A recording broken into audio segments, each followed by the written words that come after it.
Doctor Radha Mohan Das Agarwal जी। धन्यवाद सभापति महोदय। इस देश के 3.5 करोड़ लोग विदेशों में जाकर के रहते हैं। उनके माँ बाप, सास ससुर अधिकांशतः इसी भारत में रहते हैं।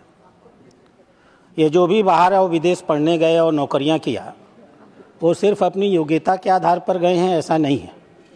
माँ बाप अपना पेट काट करके, अपना सुख त्याग करके और कभी कभी विदेश भेजने के लिए अपनी ज़मीन जायदाद बेच करके उनके विदेश जाने की व्यवस्था करते हैं।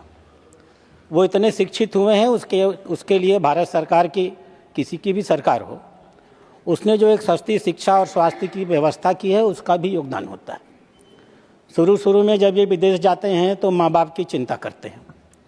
उनके बच्चे होते हैं तो माँ बाप को, सास ससुर को बुला लेते हैं, क्योंकि वहाँ देख रेख करने वाले लोग बड़े महंगे मिलते हैं।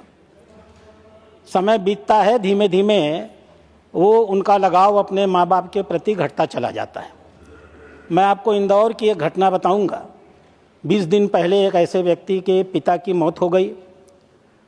30 दिन पे, 1 महीना पहले मौत हो गई और 20 दिन पहले उसके माँ की मौत हो गई। दोनों माँ बाप का शरीर सड़ता गया, गलता गया, चमड़ी की तरह पतल करके हड्डी हड्डी हो गया। उनके बच्चे कभी लौट करके उनके पास नहीं आए। दिल्ली में भी ऐसी ही घटना हुई।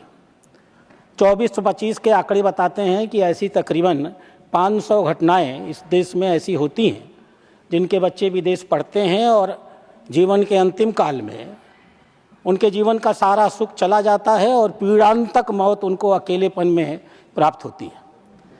सरकार ने एक नियम बनाया था, maintenance and welfare of parents and senior citizen act 2007 में।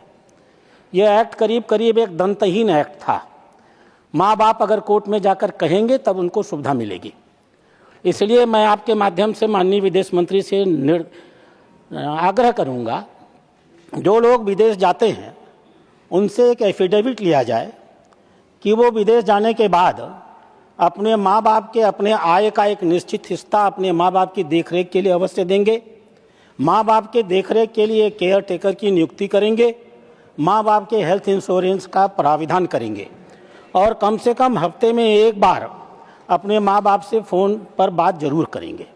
यह भी प्राविधान किया जाना चाहिए कि हर 6 महीने में माँ बाप से एक सर्टिफिकेट लिया जाए, सर्टिफिकेट ऑफ फुलफिल्ड ऑब्लिगेशन।